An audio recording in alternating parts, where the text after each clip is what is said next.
Hi there! So here is the newly launched Poco Pad 5G. As you can see, we have the retail packaging.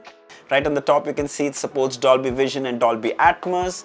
Moving towards the back, you can see some of its key features. You have 120Hz 2.5K display, Snapdragon 7S Gen 2 processor, quad speakers with Dolby Atmos and Vision support, 10,000 mAh battery with 33-watt charger in the box. This is the cobalt blue color, 8GB RAM, 256GB variant, and yes, you can also buy the keyboard and smart pen separately. Without further ado, let's quickly open it up.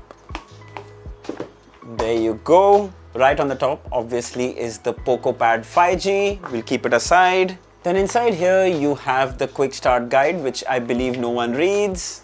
If you look carefully, we also get the SIM ejector pin. Then you have a USB-A to USB-C charging cable and a 33-watt charging brick in the box. Amazing. All right, let's have a closer look at the Poco Pad.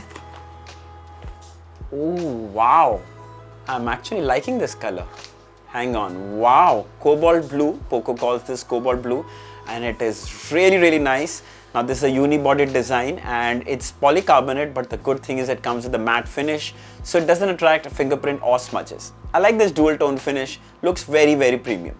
You have an 8 megapixel camera on the top. The camera samples are just about decent. It surely won't replace your phone cameras, but still you can use it as a document scanner, which personally I feel comes always very handy. The Poco Pad 5G weighs at 581 grams, which actually feels a lot lighter and comfortable when held in the hand. It's very well balanced. Talking about the buttons, you can see the volume rockers here. You can spot the power button and the standby button on the top. Comes with quad speakers, 2 speakers here and 2 speakers on this side. You can also spot the USB-C port here. There's also an 3.5 headphone jack. And if you look very closely, I'm not sure if you can see, but there is a Dolby Vision, Dolby Atmos logo also here. Really nice. Overall, the build quality and design are truly impressive. I'm absolutely in love with this cobalt blue color. So right on the top here, you can see there is a SIM tray. Once you put in the SIM ejector pin, you can pull out the tray. And here you can see it has support for one 5G SIM card, a nano SIM, as well as a micro SD card if you want to expand storage up to 1.5 TB. So let's have a closer look at the display. We get a 12.1-inch LCD display with a 2.5K resolution. The color reproduction, as you can see, is pretty vibrant and punchy and also gets super bright. Check that out. 120Hz refresh rate provides the much needed smoothness to the interface. Everything just flows like silk. Above that, HyperOS has optimized the interface extremely well. You don't see any lag. The other good thing about HyperOS is the lock screen options you get to choose from. Here you go. There are these new lock screens which you can like and pick from here. I really like them. So that's something you can of course further experiment. Then of course the other good thing is super slim bezels. As you can see, just provides enough place to hold the tablet basically without covering the display. I really like it. Then right on the top is not very clear, but there is a front camera which you can use for video calls and of course to take some selfies, which also can come very handy. Something to keep in mind. Then you can also stream movies and videos from apps like Netflix and Prime Videos. Best part is Netflix also supports Dolby Vision and Atmos. If you look closely, you can also spot the Dolby Vision logo. It looks really good. So suppose you're watching action movies, in fact the audio with quad speakers is just next level. Amazing.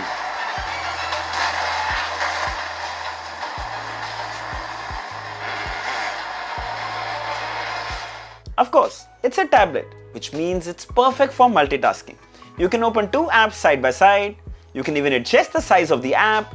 Super simple. In fact, you can even open a third app like a pop-up calculator, move it around as per your convenience, or just close it if it's blocking too much of your real estate. The Poco Pad comes with SIM card support. You can make and answer phone calls directly from the tab, just like your smartphone. You can talk using the speakerphone, or you can even connect Bluetooth earphones. Obviously, the tablet won't come with an earpiece, so keep that in mind. The best part of this tab for me is that it comes with 5G connectivity. So now you have internet all the time. No need to hunt for Wi-Fi or connect it to your phone's hotspot. Perfect to use anytime, anywhere.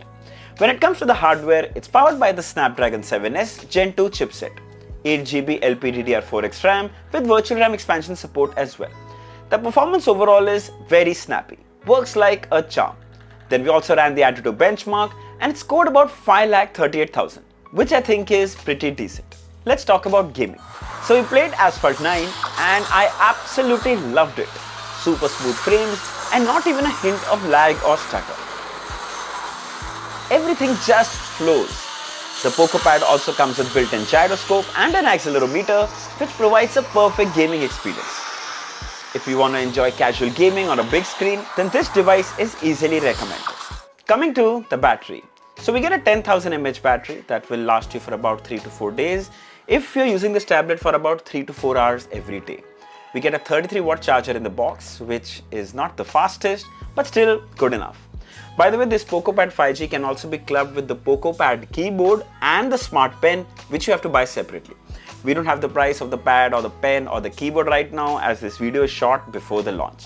You can find the price of the pad, the keyboard and the pen along with the purchase links below in the description. If you'd like to buy one, you should definitely check it out. So this was a quick overview. If there are any questions, mention them down in the comments below and I'll be happy to answer them all. Don't forget to like, share and subscribe.